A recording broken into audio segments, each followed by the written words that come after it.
Hi, my name is Emma Hunter. I'm a musician from Oxford, the UK. I'm in a band with some fantastic people, Tom Bruce, who plays drums, and Hayley Wright, who plays bass. And together we create really evocative cinematic music, very much influenced by flamenco, Ennio Morricone. It kind of has a 1950s vibe to it, but essentially it's using a kind of surf rock guitar sound, so lots of reverb, lots of trem, but also I use a loop pedal, so I've got lots of layered vocals and lots of layered harmonies.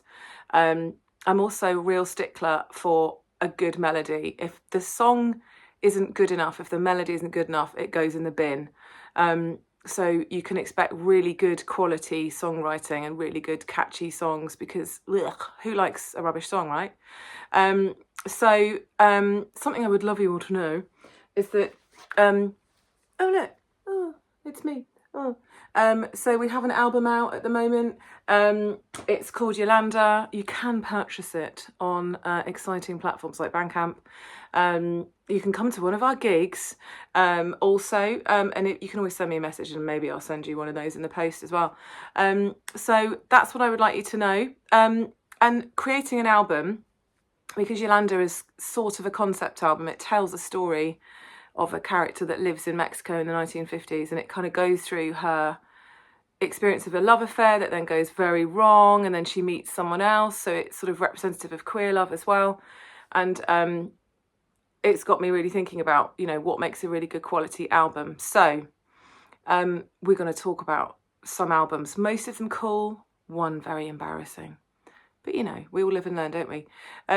So my go-to album, if I need to just listen to, it's a bit like your favourite chocolate bar. You just don't need to think about it.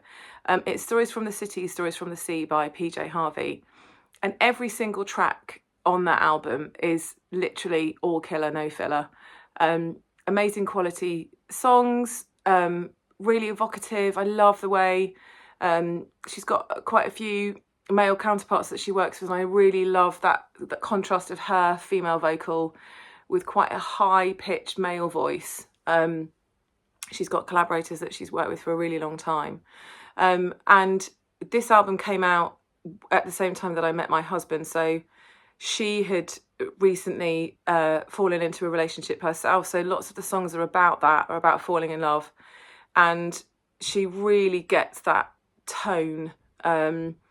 And just things like the song Beautiful Feeling, it captures for me the essence of a beautiful feeling. And that's how incredibly hard is that to encapsulate that on a record in music. But she has. And for me, I think I have something called synesthesia. So when I see colour, I kind of get a taste in my mouth. And for me, when I hear music, it really induces feelings and almost a kind of taste, which I know sounds really disgusting. But also I see images when I hear music, like really, really evocative, kind of almost like a video that sort of goes alongside. And I know not everyone does that, so I appreciate that lots of people do, but some people really don't. So it very much takes me back to that era of living in London, going to Chinatown a lot. The front cover is captured in Chinatown, and so it's a really, really special album for me. Now, this one's embarrassing. The first album I ever bought with my actual real money was Jason Donovan's first ever album, and it did have Too Many Broken Hearts in the World. To be fair, they were all really, really good songs, if you like that kind of thing. Really good melodies. Maybe it taught me a lot about melody. So, my first ever single was Can't Touch This, though. So, MC Hammer, just saying. I'm going to move on from Jason Donovan now. No offence to him. Now, a Sunday morning album, I'm going to cheat here. I was going to go with Goldfrapp, Felt Mountain. Nice. But my recent obsession is Sharon Van Etten and the Attachment Theory, and that record, because it takes you on a bit of an emotional roller coaster. And she is amazing at writing a melody. She has an incredible voice. She's an amazing performer, but I also find that record tasty. I know I'm weird, right? I love stuff that has a kind of darkness to it. I love minor keys. If it's too jangly, everything is brilliant. It kind of, no, don't like it. So she kind of really gets that balance of, it's not too gothy, it's not too dark, but, you know, no, and which I also appreciate and love that kind of stuff. But it's got enough of the kind of real range of sounds. So sonically, it's really diverse, and the arrangements that she uses are fantastic. I think she's taken, you know, a lot of inspiration from lots of the same people that I absolutely love, and I just think she's an incredible artist. And she is a really truthful person. She really gets her emotions out, and she's really able to talk about things that I think are really challenging. She's really honest. She really lays herself bare, which I just absolutely love about her. So yeah, that record, brilliant. And I saw her at the Royal Albert Hall and got to watch her in a special box. That was amazing, gotta say. Room to dance. They've even got chairs you can move around. How good is that? Okay, so now, an album that more people should listen to. I'm gonna just say, Anna Calvi, probably her first album. It's got a real combination of things. It's got tracks like Rider to the Sea. It's got Blackout, incredible song. It's got Suzanne and I, amazing. Like, and she's an incredible artist. Her guitar playing is absolutely like off the chart. She's been compared to people like Jimi Hendrix, but she's incredibly musical. A lot of when she plays live, it's her and a drummer, and then she has someone else that kind of is sort of adding like really simplistic bass notes or like ambience to it, really like, you know, root notes, basic sort of stuff, because she really lets her guitar playing sing. But her voice is incredible. So yeah, I would say Anna Calvi's first album has probably not had the recognition that it should get, because she's done so well with her most recent record called Hunted / Hunter. She kind of did a reworking of it. She had another amazing album called One Breath, but the first one, that one is amazing. Now, the last album I bought, I'm really obsessed with, the new Lily Allen album. I can't stop listening to it. Probably shouldn't sing it while I'm at work. A couple of tracks on that you get stuck in your head and you go, no. But again, incredible songs. They're all amazing songs. And yeah, really, really good stuff. Really honest, because that's something that I, as a songwriter, want to lean into more, being honest and being sort of emotionally vulnerable and writing about stuff that people can really relate to.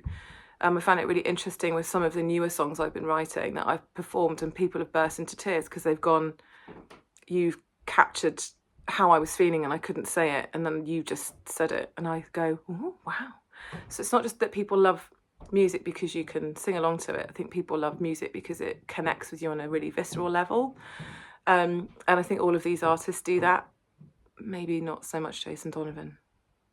And then my last one, the album that stands the test of time, is probably the Ziggy Stardust album. I'm very obsessed with David Bowie. And all of the tracks on that are incredible. Not one is rubbish. Like, they're all amazing, and they're all sonically really diverse.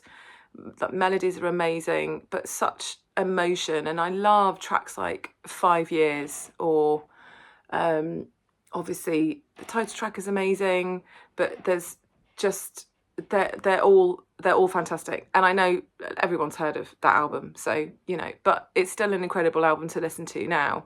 And listening, like something like 5 Years, when you hear it now, I don't know, there's just this kind of prophetic element to it. There's sort of scary, but it's actually a song that he wrote about his fear of flying. He had a dream that his dad came to him in a dream and said, if you carry on flying, you're going to die in 5 years' time. And that's why he stopped flying, and that's what that song was about. So how incredible is that?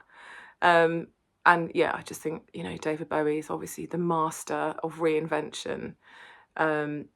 And I love the fact that that was his first album where he kind of had this character of Ziggy Stardust, and he's obviously moved on, and he had then the Thin White Duke, lots of other characters that he lent into, that he took inspiration from. But the way that Bowie wrote his music as well, I just think is really fascinating, that he had lots of different techniques that he would use with Brian Eno to kind of create content and then sift through it and go, is this good? Is this good? No, put that in the bin, keep going with this. So the idea was more about generating work and then working out if it's any good, which I think if you become a blocked writer is a really important technique, that sometimes something is better than nothing. And that's a lesson I've learned in life. Something is better than nothing. So if you agree with my choice of albums, or if you want to have a little listen to any of those, I would be delighted. You can contact me via the usual platforms. So you can find me on Instagram on Emma Hunter Music. You can find me on our website, which is Emma Hunter Music, all the w's.emmahuntermusic.co.uk. And then you can message me that way if you want to get in touch. And you can find us on Bandcamp as well. So please do go and check Anna Calvi out if you haven't already. Check out Sharon Van Etten if you haven't already. And have a fantastic day. Bye.